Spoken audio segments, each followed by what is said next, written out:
Vous avez peut-être vu sur internet des vidéos dans lesquelles les conducteurs de Tesla utilisaient autopilote et puis passaient sur le siège côté passager.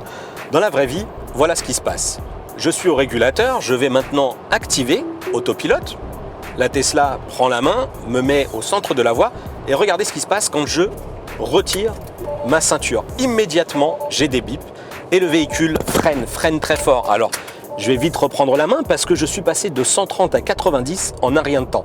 Tous ceux qui s'adonnent à cette pratique, eh bien, utilisent la technique qui consiste à passer la ceinture dans le dos pour la boucler. Et alors là, pas d'autre commentaire que c'est tout simplement illégal, irresponsable et finalement complètement inconscient.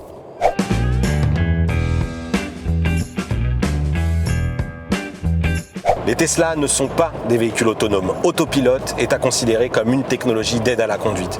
Il est vrai que le problème, eh bien, c'est le nom d'abord, autopilote, et puis surtout, c'est vrai que c'est très efficace. Sur autoroute, le maintien de la vitesse, les distances de sécurité, c'est des choses qu'on voit aujourd'hui régulièrement grâce aux régulateurs de vitesse adaptatifs ou actifs, les fameux ACC. Mais là où Tesla fait la différence, eh bien, c'est vraiment sur ce maintien de cap, cette correction de trajectoire qui est effectivement plus efficace que bien des voitures, même premium. S'il est plus efficace, il est aussi beaucoup plus tolérant, beaucoup trop même en fait. Et c'est ce qui pose problème, c'est que là, eh bien, j'ai lâché les mains depuis maintenant plusieurs dizaines de secondes et je n'ai pas encore eu de message d'alerte. Pourtant, ces alertes, elles existent bien. D'abord, lorsque j'active cette technologie d'autopilote, grâce à un petit commodo qui est ici à gauche du volant, dès que j'active cette technologie, l'électronique me dit « tenez le volant ». Voilà, premier message d'alerte. Le deuxième message, il va arriver un petit peu plus tard, au bout donc d'une trentaine de secondes environ, et il va m'inviter à reprendre la main. Nous, ce qu'on veut vous montrer ici, eh bien, c'est qu'est-ce qui se passe justement si on tente d'abuser de cette technologie et qu'on ne réagit pas. Eh bien, vous allez le voir. J'ai devant les yeux le premier message « Tenez le volant » qui est rapidement succédé d'un système de bandeau lumineux qui clignote. Ce bandeau, il clignote de plus en plus vite et vous allez l'entendre, il va y avoir un bip sonore qui va s'activer. Le voilà. Et là, vraiment, il va falloir que je fasse quelque chose. Néanmoins, la technologie reste active, les bips se multiplient et la technologie de maintien de cap m'incite à reprendre la main. Vous ne l'avez peut-être pas vu et voilà, tout simplement, j'ai dû désactiver autopilote pour que les bips s'arrêtent à l'intérieur du véhicule. Et ce que je peux constater, eh bien, c'est que j'ai eu un message d'alerte qui m'a dit « Je n'ai pas été sage, je serai privé de l'autopilote pour tout le reste du trajet. » Le régulateur de vitesse reste actif, pas de problème. De ce point de vue-là, distance de sécurité, vitesse, freinage, etc., la Tesla va gérer. Néanmoins, je ne peux plus l'activer, cet autopilote. Regardez, lorsque je tire sur cette gâchette, eh bien, j'ai maintien de cap indisponible.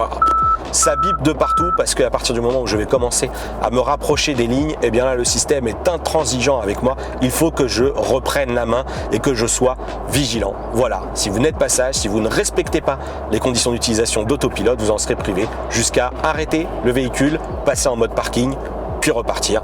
Cette sanction, elle nous paraît évidente et indispensable pour ne pas aller au-delà et finalement avoir des accidents. Voilà une nouvelle démonstration pour vous prouver que cette technologie autopilote n'est pas prête pour la délégation de conduite. Voilà, vous l'avez vu, à l'approche d'un rond-point, il y avait bien les distances de sécurité qui étaient conservées par rapport au camion, mais dès que le champ s'est dégagé, la technologie n'a pas bien compris ce qui s'est passé.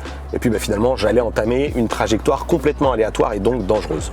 Parmi les critiques que l'on peut faire à ce système, eh bien, il y a d'abord le positionnement sur la voie. C'est vrai que c'est très central, efficace néanmoins. Mais alors du coup, dans les embouteillages, eh bien, on va hésiter à l'utiliser parce que la voiture elle a tendance à nous maintenir parfaitement au centre de la voie et on le sait, en tout cas en région parisienne, il y a les motards en interfilage et donc on n'est pas tout à fait à l'aise et eux non plus. Et la deuxième critique, eh bien, c'est que lorsque l'autopilote est donc activé et donc c'est lié également à ce maintien bien au centre de la voie, eh bien, il a tendance à nous ramener en permanence et lorsqu'on veut déboîter ou en tout cas réaliser une manœuvre, eh bien, le système force un peu et lorsque l'autopilote se désactive, eh bien, on a une petite secousse dans l'habitacle, pas toujours très agréable, surtout à 130 km/h.